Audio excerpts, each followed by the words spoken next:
بسم الله الرحمن الرحيم الحمد لله رب العالمين وصلى الله على نبينا محمد وعلى آله وصحبه أجمعين. اللهم علمنا ما ينفعنا وانفعنا بما علمتنا إنك أنت العليم الحكيم. So today's reminder was kind of inspired by a conversation I had with a friend of mine where he mentioned about he gave a nice reminder, not a reminder as in a lecture, but he reminded me of what often we forget about, often we overlook and we do not focus on. And that is Asharat al-Sa'ah, the signs of the last day. And the reason why I think it's important to discuss this, especially during these times of uncertainty and fear, is that sometimes um, the events of today that look strikingly similar to the events mentioned of the times of the last day, the events that are warnings to us. You can say the warning shots fired towards us in regards to the last day can sometimes lead people to fear, uncertainty, and it can lead a person to a very dark place.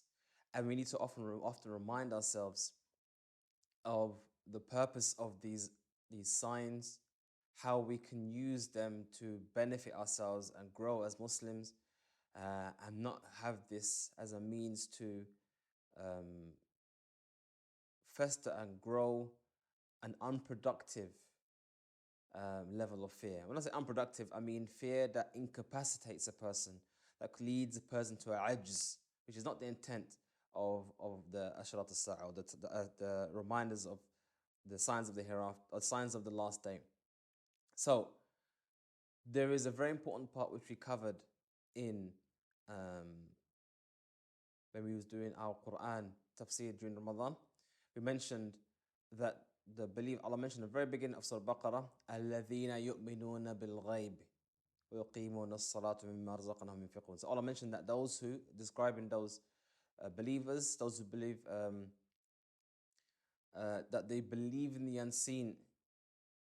And this was straight after Allah said, ذَلِكَ الْكِتَابُ لَا رَيْبَ فِيهِ. So that is the book, there is no doubt. And Allah goes straight on after that, talking about the believers, those who believe in the unseen. So we have two things right here. We have a book, therein there is no doubt. And then we have us as believers who believe in that which we don't see. And when these two things come together, we see the formula of Al-Islam. Number one is unwavering belief and acceptance of the message of Al-Islam as contained within the Quran, hence why we read it, we memorize it, we recite it, and we call to it. But also, we have this element of what do we take as our source of knowledge? This whole study of epistemology, what is the source of knowledge, science, observation, and so on and so forth. We have so many different things we can discuss and we can talk about as relates to the unseen. However, it needs to be noted, should be noted that a very key feature and part of being a Muslim is that we believe in the unseen. And now we need to combine that with Ashrat al-Sa'ah, the signs of the Day of Judgment. Now these signs, they are in both realms. They're in the realms of the unseen and in the realms of the seen. Before they occur, they are the unseen. We don't know how it will be. We don't know. We have never seen it before. These are unknown events, you could say, or events that haven't occurred. But when they do occur, then it becomes an affair of the seen. So before these events, before these signs occur, they are within the realms of the unseen, and we believe it wholeheartedly. We know it's going to happen. But then we have affairs of the unseen. The seen is that when they occur, then we've witnessed it, we've seen it, and then our iman, because we already believed in it in the first place, would obviously increase. And we have varying levels of yaqeen, or surety and certainty. We have something called ilm al-yaqeen, or knowledge of certainty, or you could say certainty which derives from knowledge. So we have this ilm al-yaqeen, we have this knowledge, this certainty derived from knowledge, in the signs that have come that haven't even come yet. And then we have Ainul Yaqeen, where we see our certainty now comes from what we see as a higher level of certainty. So therefore, we can see here that certainty, yaqeen, certainty, is on varying levels. It's not just one thing. And then we have haqqul yaqeen. That is when you are literally within the event or the circumstance, whatever the case may be. So your knowledge is derived from you being a part of it, not seeing it from afar, not hearing about it and not knowing about it, but actually being within it. And you can say that we have these three levels. We can express or we can understand that we have seen these three levels as it relates to the signs of the Day of Judgment. So we have knowledge of all of them, and we're going to go through some of them today. And then we're going to have, we may have seen some of them. We may see it. Say, okay, we see this happening here. We've seen it with our own two eyes. And then we'll have haqqul yaqeen, whereby the event actually happens and we are within it. And may Allah protect us from Masih al-Dajjal. So, first and foremost, nobody, and I mean no single person, knows when the final hour will occur. Nobody knows. As the Messenger of Allah sallallahu alaihi wasallam said, when asked by one of the angels, "Mal mas'ulu anha bi'a'lam min as-sa'il." The one who is asked has no more knowledge than the one who is asking. And this, if you actually contemplate and think about this for 1 second, this is actually one of the main min dala'il al-nubuwwah. This is one of the signs of prophethood. The Messenger of Allah sallallahu alaihi wasallam, if he was a liar, then surely at this particular point here, when someone asks you, when is the final hour, that will be the moment to show how you are special and better than the one who's asking if you are a liar. And we see that throughout time and throughout history, when liars have come about claiming to receive message from Allah, one of the things they almost always fall on or falter on is when the hour comes. That's why you find all these people, these false prophets, who claim to have message and knowledge from above, they always need to give you a time of when the last hour will occur. These soothsayers who claim to know knowledge of the future, it becomes an issue where you have to say. I mean, how can you not say? How can you claim to receive message from above and not know when this hour comes? I mean, you're so special, of course you know. That's the psychological reasoning behind why a lot of these liars, often all of them, claim to know when. Whereas the Messenger of Allah, because he isn't a liar, and he's only given a message of delivery, told the truth. He said something which is unusual. I don't know.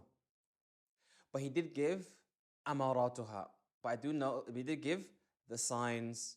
So this is one of the things we should remember and recognize about the Messenger of Allah, that we see that he told the truth. We see many things about the Messenger of Allah which on the surface looks like a bad thing or a negative thing, but in reality actually is a good thing. For example, the reality that he didn't know how to read and write. But any normal person, that would be a negative. But for the Messenger of Allah, as the one who's delivering the message from Allah, in that particular case there, it actually was a benefit. Because it proves that he didn't read what he heard from other sources. So anyway, I'm moving on. So we only know it's signs of the last hour.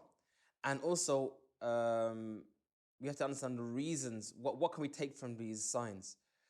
These signs are reminders, a tadhkira, a reminder of this last day. And you could say almost a means of elevating one's iman. Much like Ibrahim, when Ibrahim asked Allah to show him how he brings life to the dead. And Allah said, أَوَلَمْ تُؤْمِن? Do you not believe? He says, no, لَكِنْ يَطْمَئِنَّ قَلْبِي. Rather, I'm asking so that I may increase my iman in my heart. So he was only asking for ziyaratul yaqeen, increase in iman, not to affirm iman. That's different. So these signs are not a means to confirm what is doubtful. They are means to elevate what you already believe. That's number one. And number two, they are not there to give us a time. Meaning, if we see some of these signs, or what looks like and was precede some of these signs, it is not to be taken as saying, okay, that means it's going to happen in the next year or 2 years or week or next week. That's not what they're for. They're there to remind us that we are within Allah's creation. Allah has told us what's going to happen and we need to do what we need to do as Muslimin. This is what is the most important thing we need to take from these signs. Not to take it as a means to reveal the date and time. Belief in the last hour is a part of Iman. Belief in the last hour and its signs is a part of Iman. So we as Muslims believe that this creation on planet Earth will come to an end.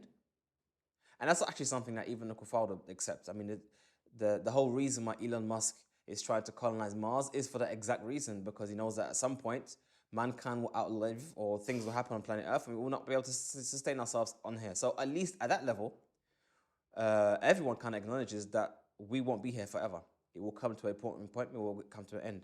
Whereas we as Muslims believe the end will be the beginning of judgment in the hereafter, where our deeds will be weighed out, good and bad, and it will be the beginning of our new life in either paradise or hellfire.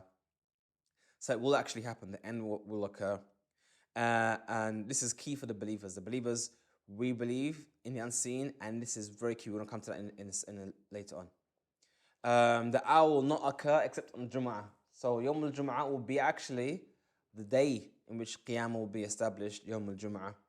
And the word as-sa'a is often used in Islamic literature and language to refer to death or the end of a generation, but also refers to the last moment of creation before the trumpet is blown and everything is ended. Also, it's mentioned that the closer mankind gets to the hour, the further mankind will be from Allah. And that is a very key point here. As in, what you could say, some of the good signs that we are not going to see the Dajjal, maybe, and this is not a different, but we may not see the Dajjal in our lifetimes, is that during the ends of times, well, not Dajjal, but the ends of, you could say the last hour, the ends of times will be when mankind will be at its worst. Hence why another one of the signs of the Day of Judgment is that the day of this last hour won't be established except on the evil of people. The most evil of mankind, the Sa'ah will be established on those people. Also, there are some signs which have already come, like the splitting of the moon. That sign has already come and gone. But there are some signs, I'm talking about major signs, who will come later on. And there's some signs which you could say, in a way, kind of always come, you could say. As in, they're called minor signs. And we will cover across some of those in a minute. So some of the major signs that will come later on will be the rising of the sun from the west. Many people have wondered, knowing what we know about the earth being spherical and the sun going around the earth, how does that manifest itself where the sun would rise from the west? And we speculate as to how, as Muslimin, but whether we know the how doesn't eliminate and remove that it will happen. And the reason why I say that is because sometimes we get a bit caught up in this whole fallacy that knowledge is only known through science. If you can't explain it rationally, then how can it happen? That's not true at all. There are many things that can happen and do happen that goes beyond rationality, because it goes beyond what we can understand, like consciousness itself. The collection of atoms and neurons in our brain doesn't explain consciousness, yet we observe it. So there are many ways to which we know things, and it's not a requirement to have a rational explanation for it to occur. Back to the point, is that the raising of the sun from the west is one of the signs of the Day of Judgment. Also, there will be the appearance of the Dohan. There's actually a whole surah named after the Dohan, which Allah mentions the Dohan. And there's a difference of opinion of the ulama as to whether the Dohan has occurred, because there was an event, I think after the time of Battle of Uhud, where there was the appearance of Dohan, you could say smoke. And some say no, it hasn't occurred yet. Again, we don't know when it is, but when we do have an event, a massive event where there is, you could say, Dohan, then these are from the signs of the Day of Judgment. And like I said, these are things to help us, remind us, to bring us back to Allah's obedience, not to give us time dates and work out and calculation. I mean, you could speculate. We could say maybe the Dohan is an example of a global fallout. Maybe it could be a global nuclear fallout. Everyone's killing each other with nuclear weapons, and that Dohan could be a mushroom cloud. We don't know. We have no idea. It could be just a normal sandstorm. We have no idea as to the circumstances which leads to it and what it actually is. But the reality is there will be a Dohan appearance in the horizon of Dohan, of smoke. And just as a note, the word Dohan in Arabic doesn't just mean smoke. I mean smoke-ish kind of thing. You could sometimes in Arabic you can refer to steam as Dohan even, or sandstorm. Yeah, I mean these different things that can refer to as Dohan, including things like clouds. Um, the return of Isa, that's one of the major ones. That's one of the major ones. And one of the ones we can definitely say hasn't occurred yet, because when Isa does return, when Jesus does return, there'll be no doubt about it. Unlike the issue of Dukhan, where you could say maybe and maybe, is this the Dukhan is referred to or not? Possibly, there are things which are speculative, but as the return of Isa is not speculative. When Isa does return, it will be undoubtedly known, because during the time of Isa returning, prior to that, we'd have the Dajjal, the greatest fitna that mankind has ever seen and witnessed since the creation of Adam, will be the Dajjal.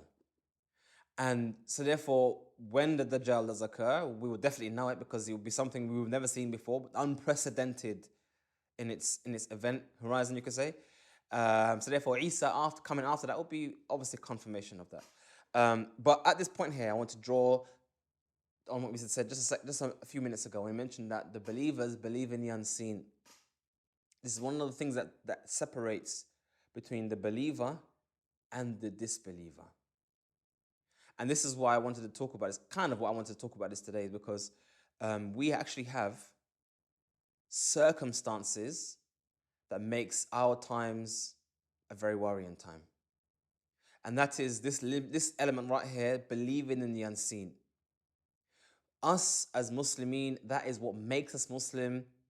If a person is unable to believe in the unseen, unable to believe in a Jannah that we can't see, unable to believe in miracles that have happened that we didn't see, unable to believe in lots of things because we haven't seen it, that is, you could almost say, a one-way ticket to disbelief. It's not possible for a believer, a Muslim, to believe in Islam without believing in some element of the unseen, something they have not seen before. They have to. And that's actually why some people who are disbelievers, because they find it difficult to believe in the unseen. They even say with their tongues, I don't believe in that which I don't see. Show me Allah, show me this, show me. I don't believe in this thing you tell me about until I see it with my own eyes. And here comes a very, very troubling and worrying side effect of that, you could say. Because the greatest fitna of mankind will be the Dajjal. And when he comes, he will come with things you can see. And you find the disbelievers, they will follow him because he will show them what they asked for. They ask us for proof. But who is this Allah? Who is this? Who is this? We want to see. The Dajjal will come and say, I am your Lord. They can see him. He will show them water, river, and he'll show them fire, pit of fire. And we know that it will be the opposite of what we can see. But he will tell them, go into my river and be saved. Don't go into my fire, otherwise you'll be burnt.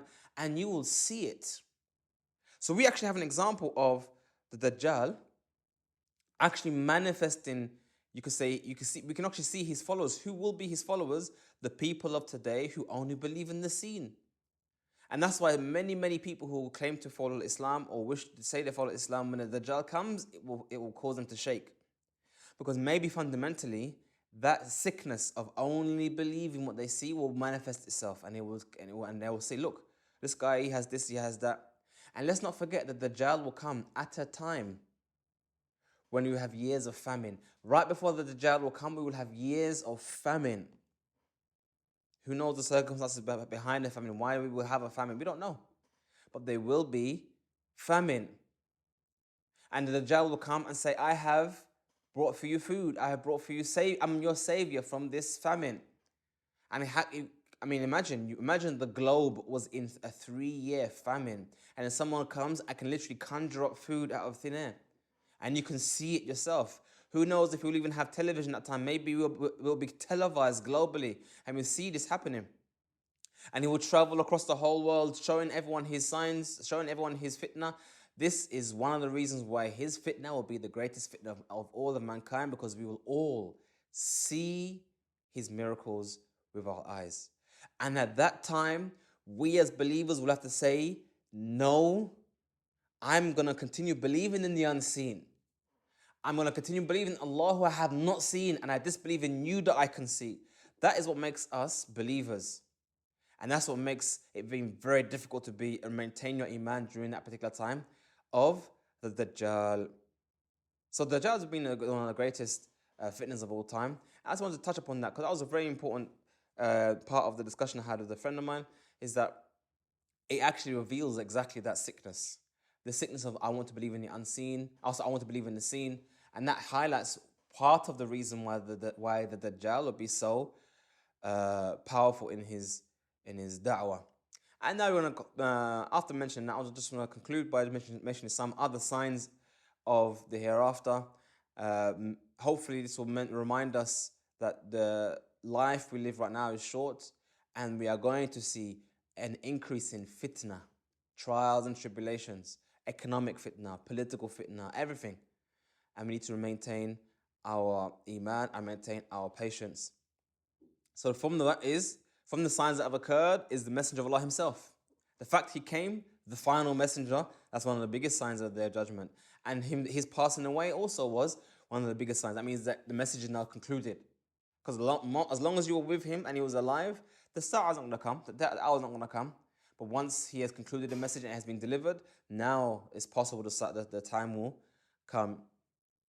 And then there are a collection of signs attached to knowledge, and these are one of the ones that I'll say that one of the kind of the smaller signs, the signs that you may see occurring over and over again. It doesn't mean if you see it once, that's the first time and the last time it will occur. It may come and go. One of them is in terms of knowledge, seeking knowledge from the young ones. And often in Islam, we refer to the young ones, i.e., those who are inexperienced, those who have some knowledge, maybe a bit of knowledge, but haven't had enough time on planet Earth, that knowledge for it to manifest and settle and to develop. He hasn't really experienced life much. So when you see people start taking knowledge from the young ones and ignoring the elders in the community, that's from the signs, as mentioned, of the last hour. Another sign of the last hour is having knowledge but not acted upon it. This is something that we can always also witness.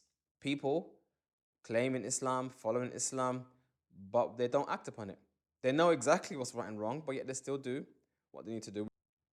Also, there's a hadith, إِنَّ اللَّهَ لَا يَقْبِضُ الْعِلْمِ انْتِزَاعًا يَنْتَزِعُ مِنَ الْعِبَادِ. Verily, Allah does not take the knowledge by ripping it from the hearts of the people, لَكِنْ بِقَبْضِ الْعُلَمَاءِ. But He takes it from the ummah by taking the souls of the knowledgeable people. So the deceit, the dying of those who have knowledge, does also from the signs of their judgment. But as you can imagine, that's something that is perpetual. People of knowledge will always die. But I guess the intent here is the dying of the great ones who are not being replaced by the next great ones. But I guess that kind of that happens all the time. Excessive killing. Excessive killing is mentioned in Haraj, where killing becomes as easy as swiping or giving a thumbs up to a post or retweeting a tweet. Excessive killing is from the signs of the Day of Judgment. And also making halal what Allah has made haram. When Allah mentioned, Allah's Messenger mentioned, يستحلون الحرى والحريرة والخمر والمعازف. He mentioned that the hour will not be established until this ummah will make halal these four things: alcohol, silk, zina, and musical instruments. When you find the Muslims have no remorse and no shyness from these four things, that is from the signs of the Day of Judgment. And here, I mentioned last few. I mean, there's plenty. There's whole books on this. But I just want to draw your attention to just a few of them that we ourselves can witness right now in our lives. So the spreading of shirk, the spreading of idolatry amongst mankind, the spread of trials and tribulations and fitna. Now, we can see that we can look at that in many ways. Maybe in terms of the spreading of the actual trials or spreading of the knowledge of the trials, many things. But the spreading of fitna is one of the signs of the Day of Judgment. We have another one where we have where people begin to give salams to those who they know and don't give salams to those who they don't. And that's one of the reasons why you should always try your best, even if you see another Muslim, give them salams. Because from the signs of the Day of Judgment is that you only start giving salams to your friends and not to anyone else. Fashwu tijara. Now, some of these signs, by the way, doesn't mean that it is an evil thing. Not giving salams, it's a makruh, you lose in reward, but it's not evil necessarily. But for example, this one, the spreading of trade, being involved in a lot of trade, in commerce, those are signs of the day of judgment. Doesn't mean it is an evil thing. And he mentions حتى تعين المرأة زوجها على تجارة, up until, so trade will spread so much up until a man will start encouraging his wife to go out and work as well. And that is something, I don't think that you can even say that even existed prior to our modern age. I mean, throughout the history of from the time Messenger of Allah up until last 100 years, I think that was a thing that was universal, that the man will go out and work, and the woman would, if she wants to work, she can, but there's not something she has to do. Whereas now, trade is spread so much up until a man will tell his wife, go, you need to go out and work as well. That's something we've only really seen recently in human history, not just Muslim history, but in human history. وَقَطْعِ الْأَرْحَامِ, and breaking the ties of kinship. That's a classic one. Again, something we see a lot happening in modern days, where people are not really connected to their family as much, or break the ties entirely and say, look, I don't even want to see that person anymore, because even though they're my brother, my mother, my father, my uncle, it doesn't make a difference. I don't want to speak to them anymore. قَطْعِ الْأَرْحَامِ, you're cutting off the ties of kinship.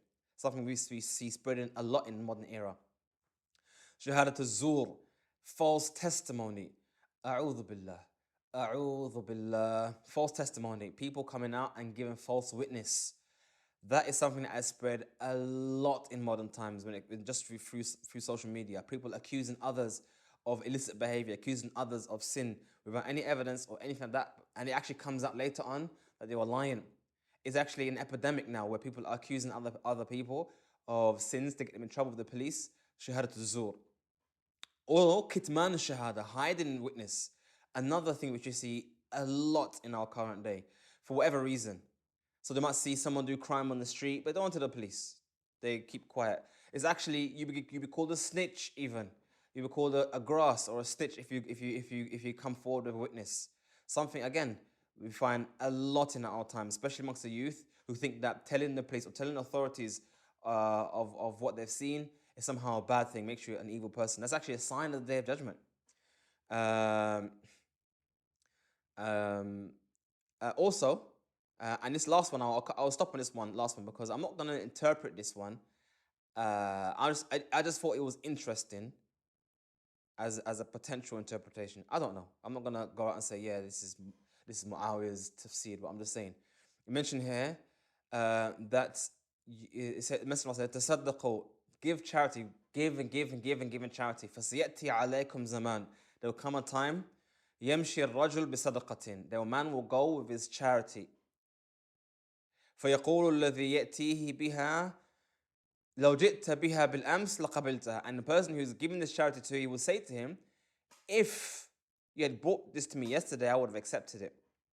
فَأَمَّا الْآنْ فَلَا حَاجَةَ لِي فِيهَا, as for now, I don't have no need for it. فَلَا يَجِدُ مَنْ يَقْبَلُهَا, and he won't find anyone who will take his sadaqah. He won't find anyone who take his sadaqah. So Al-Hafidh, Ibn Hajar, he mentioned that this is either due to everyone being so busy with fitna, they won't have any time, they won't have any concern for accepting sadaqah, for example, or by the achievement of, as in people will achieve so much peace and tranquility that there will be no need for them to even accept the sadaqah. But I was actually just, when I read that, I thought to myself, I wonder if the reason why they won't accept the sadaqah is because it will be worth nothing. And I'm not saying this is the interpretation, but I thought it would be an interesting thing that we have right now governments across the world debasing their currency, printing money out of thin air. And some countries have even been through hyperinflation, whereby they literally, the currency they have in their hand, they're using it to make bags and make clothes, or using it using it for anything else other than spending it because it's worthless. I.e., if they will if you say to them, here's the money, take the sadaqah, they're like, no, I don't want the sadaqah, it's just wasting my time.